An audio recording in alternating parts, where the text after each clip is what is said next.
All right, we're about to move on to the next presentation. Thank you so much.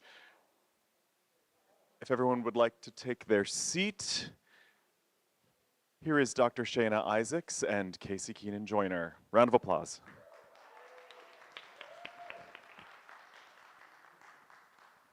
Hi, everybody. Hi. So, as you can see, our presentation today is applying the principles of gender-neutral voice pedagogy in the Collegiate Musical Theater Voice Studio. And I guess we did specify collegiate, but I suppose this could be applied to any voice studio, anywhere, all the time, any country. This research is meant to present educators in general with practical ways to create a gender identity inclusive classroom or studio. These suggestions are rooted in science and built on evidence that is both empirical and scientific. So we wanted to start today's presentation by making clear that we in no way expect the vocal world to take all of these suggestions and start practicing exactly to our specifications. Instead, we want to not only equip fellow educators with tools that would allow them to more fully welcome a gender nonconforming individual into this discipline, but also to establish a neutral vocabulary that makes clear our community's stance on inclusion. It's important for current and future singers of any expression to be able to visualize themselves in this discipline. So this presentation is particularly personal to me, as my own gender identity journey led me to they/them pronouns, and as a result, kind of a large gaping void in the middle of my professional life, what it seemed at the time. So, like, what sort of parts am I going to be considered for? And if it came down to me and a cisgender singer, would companies hire the cisgender singer to avoid the hassle of my otherness? Recently I saw a posting on Yap Tracker for a vocalist for the Army. Those positions are really competitive, and I thought, that might be cool to audition for. If I were to find myself in this position, would I be barred? How will I fare in academia, where we all know discrimination is performatively decried, but still definitely practiced, unfortunately? While more questions remain unanswered, we hope that today's presentation will at least begin to lead us toward a few possible solutions.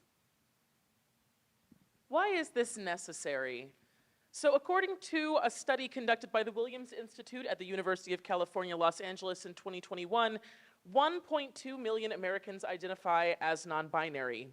Of these non-binary Americans, 76% are between the ages of 18 and 29. 76%. The same study found that 59% of LGBTQ+ students felt unsafe at school because of their gender expression. So while formal studies concerning the number of non-binary individuals seeking employment in the arts have yet to be conducted on a large scale, I think we can all agree that the fine arts have long been a sanctuary for the queer community, and as that community continues to broaden and change, so do the members within it. And yet, unilateral pedagogical practices once considered standard are now being recognized as isolating and non-inclusive of our new vocal community. Vocal pedagogues must spearhead a movement to widen the scope of our teaching methods so that all prospective singers are welcome in our classrooms. This will require the creation of a new standard of pedagogical practices by which all teachers can welcome any singer. So our action items. In pursuit of a more inclusive learning environment for all current and prospective voice students, we would like to speak to a few action items that could serve as a potential jumping off point for our teaching community. We will speak to the inaccuracy of gendered pedagogy, culturally responsive practices, which I've heard quite a bit, talked about quite a bit during this conference, I love it, degendering voice pedagogy textbooks, voicing, and situational applications. So our first slide is the inaccuracy of gendered pedagogy. It's important first to note that gendered pedagogy is largely inaccurate and accounts for some of the most common and debilitating pedagogical myths. Even pitch has fallen prey to the gender trap. As we'll discuss in further detail later, high sounds are often categorized as feminine and low sounds as masculine. In reality, laryngeal size is the true determiner of how high or low a voice will be. I, for instance, am an AFAB person with a low voice. And in truth, I've been teased for it my whole life. You sound like a boy. As though sounding in a way that society deems atypical of my assigned gender is the worst possible thing I could do. I'd like to introduce the theory of doing gender. So this was developed by authors Candace West and Don Zimmerman, and this theory acknowledges that gender is produced as a result of communication behavior and is not biologically determined. Rather than being an innate quality of individuals, gender is a psychologically ingrained social construct that actively surfaces in everyday human interaction. Azul and Kurazimos state that when people speak and sing and use their voice, they are gesturing with their body, and they are changing the anatomical dimensions of their voice organ all the time. Therefore, we cannot say that the dimensions of people's voice organs are biologically determined. When we are speaking and singing, we are limited to a certain extent by the physiological and anatomical frame of our vocal mechanism, but with training, we can keep this frame, the entire vocal instrument, very flexible. We can change our vocal features and the pitch of our voices. Speakers and singers can, to a certain extent, take control over their own vocal presentation, end quote. So, for those of you who might be unfamiliar with laryngeal anatomy, think of it this way. The vocal folds can be loosely compared to strings of a guitar. The smaller, thinner strings will produce higher sounds when plucked, and the thicker, larger strings will produce lower sounds. The larger the larynx, the larger the vocal folds. The larger and thicker the vocal folds, the lower a voice will be. The smaller and thinner the vocal folds, the higher a voice will be. The overall size of a person does not determine their gender identity, and neither does the size of the larynx. The larynx does not have genitalia, and yet the male, quote, and female voice labels are still used in studios, in voice pedagogy textbooks, and rehearsal rooms.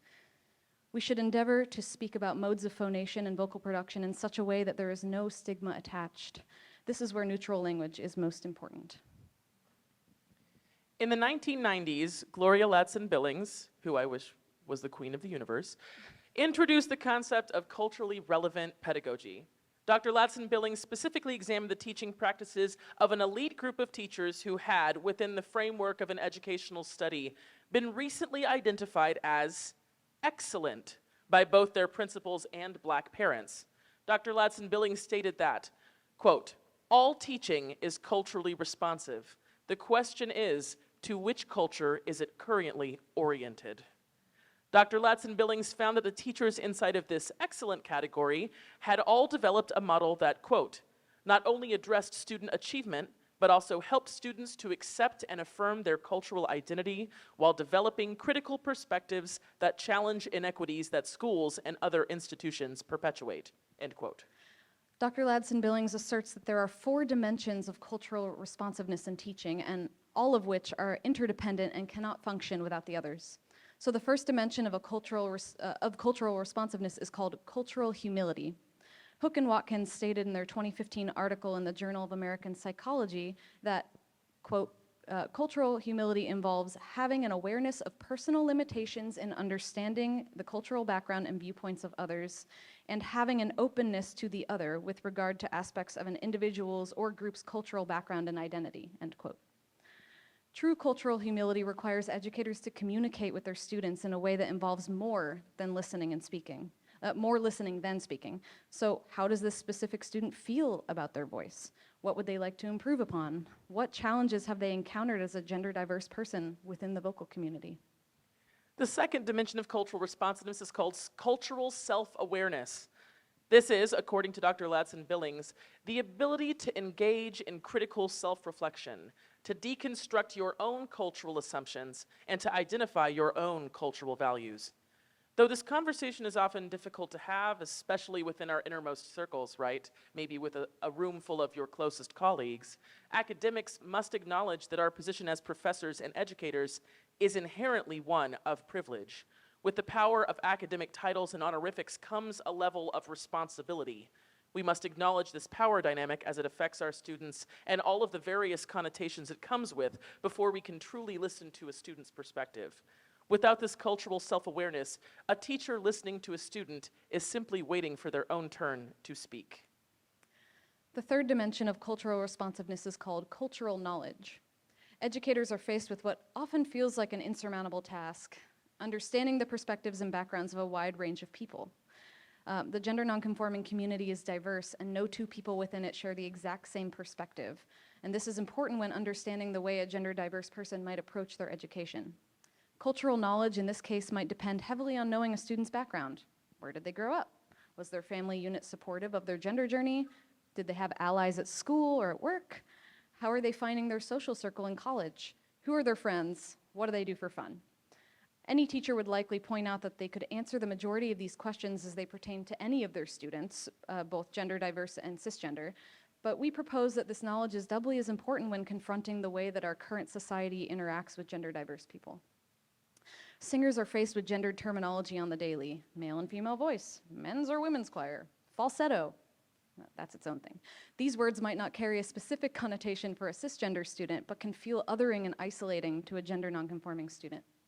It can be hard to imagine yourself fitting into the grander scheme of the singing world when you never see or hear people like you referenced in your own education. The fourth and final dimension of cultural responsiveness is called cultural reciprocity. Writers Heider and Salas-Provence define cultural reciprocity as capacity to use critical thinking to collaborate with clients or students and their families to develop intervention or teaching options that are consistent with their cultural values. We, as educators, are excited to teach and communicate. It is presumably one of the reasons that we chose this profession, right? And this excitement can often lead to us making grand plans for a person's training. We find ourselves setting benchmarks and making predictions about a student's possible future on the first day of class. The thought of laying out plans for a student's individualized training far in advance is enticing. This planning makes it feel like our hopes will come to fruition, like it's some sort of guarantee of success. But the practice of cultural reciprocity tells us that students often arrive with their own goals in mind, and that while our professional knowledge lends us an advantage in certain aspects of vocal training, it does not make us an expert throughout. Conroy, Karcher, and Pasternak say in their 2022 article in the Voice and Speech Review that when gender nonconforming students are asked to vocalize in a way that may be perceived by a participant as gendered, dysphoria or discomfort may arise, which can feel related to traumatic or minority stress and cause distress. It can be comforting to sink into the scientific process of singing. In fact, for many singers, a scientific approach is what grants them the emotional distance that allows them to evaluate, diagnose, and treat their own vocal faults. Personally, in moments where I feel emotionally attacked by my own voice or my perception thereof, to distance myself with science can feel safe, can feel clinical, can feel exacting. But many singers carry trauma from the ghosts of experiences past that can negatively affect their sound, despite their best efforts. Maybe someone once criticized their siren during a masterclass in front of their peers. Or maybe the rate of their vibrato has been scrutinized by teachers and students alike to the point where the singer is starting to dislike their own sound. That's about me. That happened to me throughout grad school and my undergrad. The same is true of gender nonconforming students, but with an added level of toxicity. Maybe someone said, "You sound like a man," because the student produced strong sounds in the lower end of their register. Cultural reciprocity means understanding a student's cultural perspective to a point where saying something hurtful, even inadvertently, is mitigated. So next, we'd like to talk about gendered language and voice pedagogy textbooks. And when collecting information concerning language in the popular voice pedagogy books, we used the NAP Science-Informed Voice Pedagogy Resources List to identify targets and sampled several texts, many of which we had personally studied or taught from. The initial hope was that our findings could be compiled in a spreadsheet that would help educators to identify potential texts for their coursework, but we quickly realized that basically every textbook within our scope of awareness was not only used gendered language, but used it to describe anatomical functions that should by their very nature be genderless. Pioneer pedagogue Robert Edwin, who has long been an advocate for gender-neutral pedagogy, stated in his NATS breakout session entitled "Training Mr. Soprano and Miss Tenor," quote, "The vocal sounds human beings make are more the result of gender and cultural bias rather than physiologic function. The human larynx is, for all intents and purposes, a gender-neutral instrument. Males and females can produce similar sounds," I suppose he meant cisgender, "males and females can produce similar sounds with similar component parts. Training the whole voice is simply good voice pedagogy. Limiting pedagogy to males making male sounds and females making female sounds is not," end quote. So we present these three quotes from unspecified sources, where one might rankle you with its phrasing, another might seem totally innocuous. To a gender nonconforming person who is anxiously turning the pages, wondering if they'll see themselves in the text and pictures, a comment like these might have quite the impact. So our first quote up here on the right, the glottis is the chink or aperture between the vocal folds. In men, it averages 23 millimeters in length, or just under an inch. In women, it averages 19 millimeters in length, or about 3/4 of an inch. I'm assuming mine's like 30 millimeters or something. Chest voice has two meanings. The predominant and probably more traditional one is merely the lower segment of the female voice. The other is used to denote a hard, pinched, brassy quality in that same area, typical of women of questionable repute.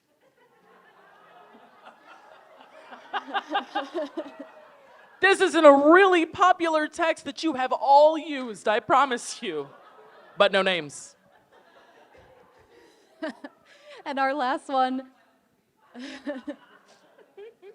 if you'd like to know the names of these books, we'll tell you privately. We will not shade them publicly. We spill tea when we're not on camera. And the last one is, spectrography tends to work more effectively for male than female voices. Men almost always sing in a frequency range that permits many harmonics to be seen on the spectrographic display. Women, however, generally sing much higher. Spoiler alert, my teacher put me on the spectrograph and said, wow, the best results I've ever gotten.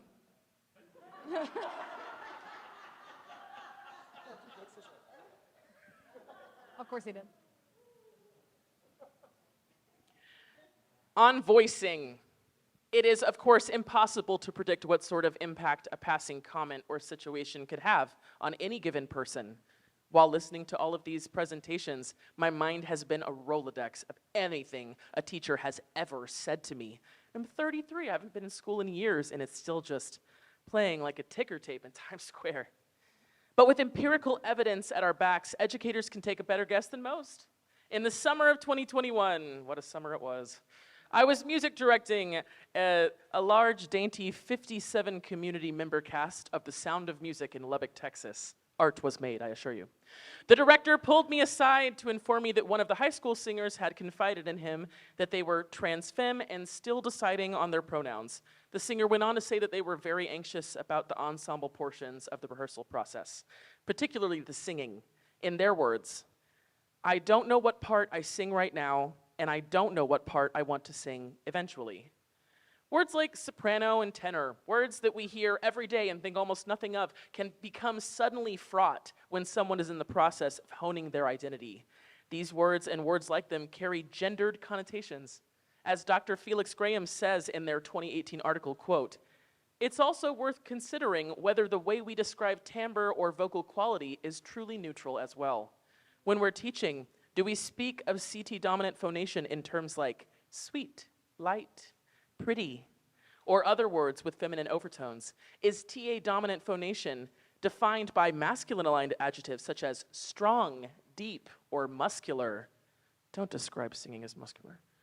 As voice professionals, we often use the language of the voice studio without considering the broader implications of the labels we are applying to singers and their instruments, end quote.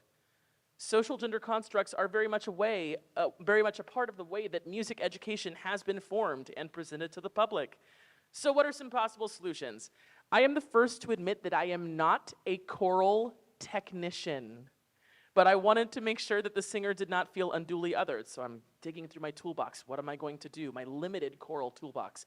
I decided to use numbers to describe the voice parts, and I used a comfort scale voice approach where I had everyone start in a super low place on the piano and end in a high place, and I was like, where do you feel comfort? Where do you feel joy? And I walked us all up and down the scale many, many times so that people could not find their place eventually, and used it to place numbers 1 through 6. I will say that I'm currently using the numbering system again in a production of Rent, and it's been a real unifying factor for our beautifully diverse cast of 15 people. We have like 10 are gender nonconforming, so we're flying high with numbers. When discussing voice classification, we prefer to use the terms treble and non-treble to avoid unnecessary complications with words like soprano, alto, tenor, bass. In fact, NATS has begun to use the category titles of treble and TBB to their student auditions in an effort to embrace gender-neutral terminology. So if you've ever performed in a musical theater setting, which I assume, well, pretty much everybody in this room has, you've likely encountered the group warm-up, wherein everyone in the room sings very loudly in unison while wandering around the space. We've all been there.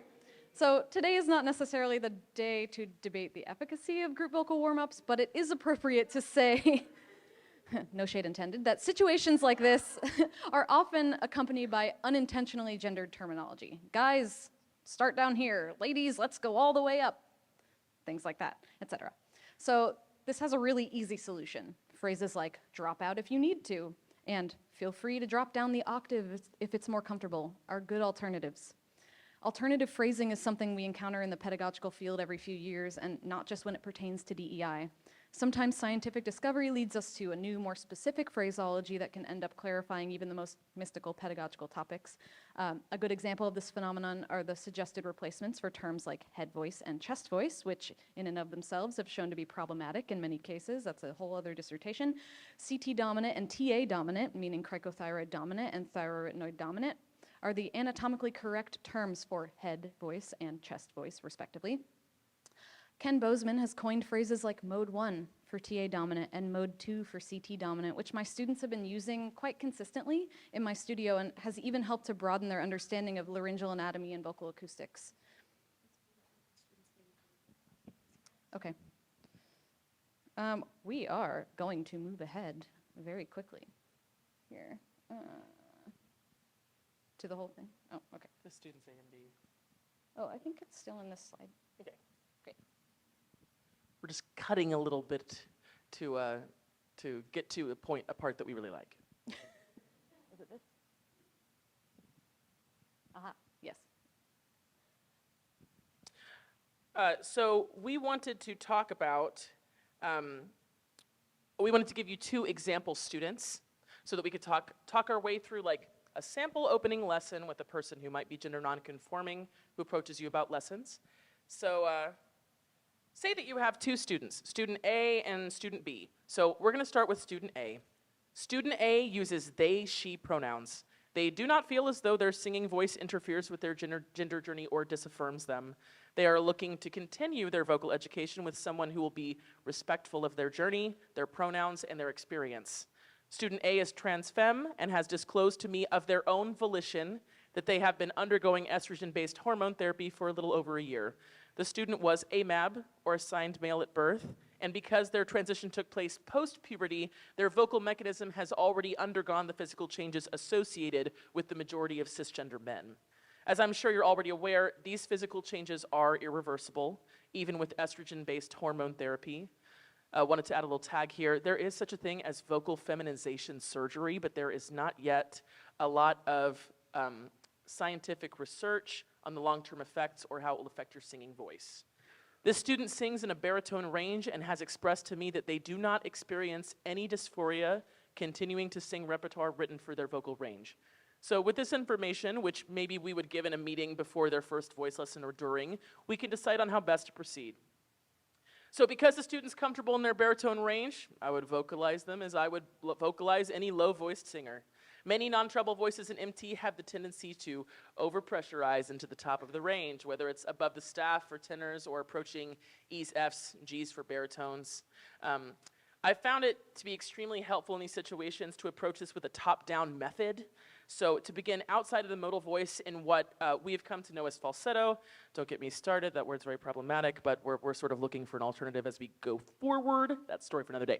I'm gonna vocalize these singers beginning in mode 2 and gradually descend in pitch until they crack out, trademark, word I discussed before I didn't have a lot of vocal pedagogy that I'm still using, crack out, of mode 2 back into mode 1. And in my experience, breath pressure tends to equalize greatly in mode 2 for non-treble singers, likely due to the fact that mode 2 CT dominant is associated with a lesser closed quotient.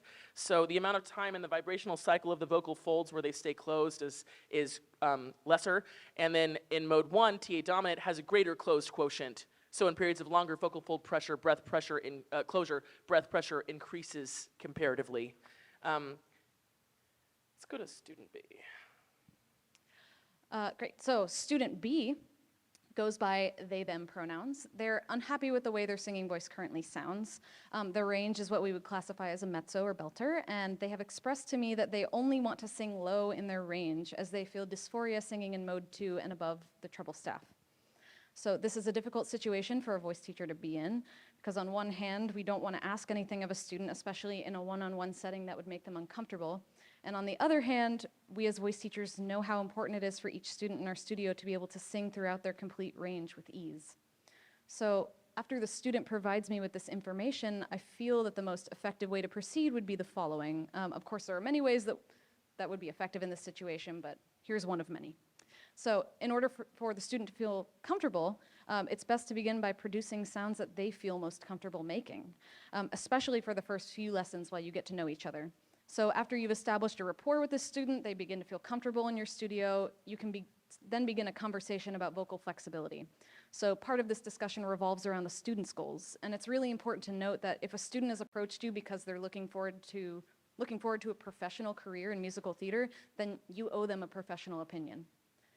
If a student has come to you because they want to sing for joy or personal edification, and have no plans to sing professionally or even in front of others, their goals would be significantly different.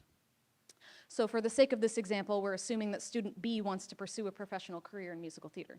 So that being said, this conversation might include positive benefits of developing vocal coordination in mode 2.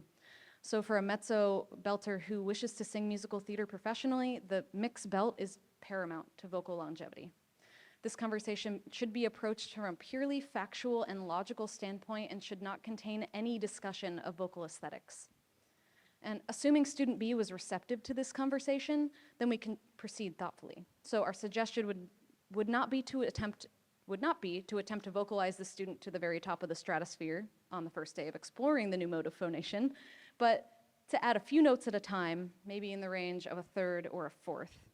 And over the course of maybe a month's worth of lessons after you begin exploring student B's range in this way, mode 2 range, it's likely that you have been able to assess their technical needs in this area and will be able to proceed with further training.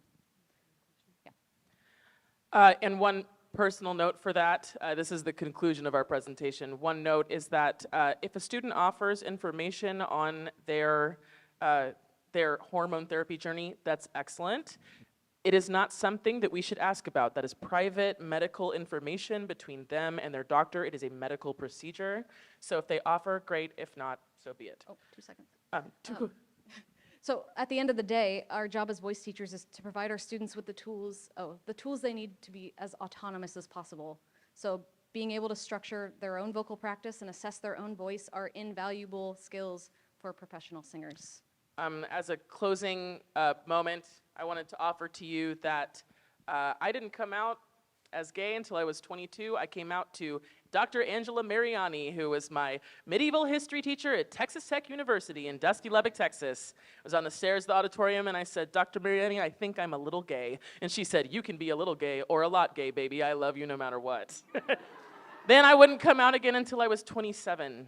The reason that I chose her in a moment of total outcry, by the way, was because she talked about genderqueer minstrels in medieval history. She talked about gay nuns who were in love with noble women, and I saw myself in her class, and for a second I thought maybe gay was possible.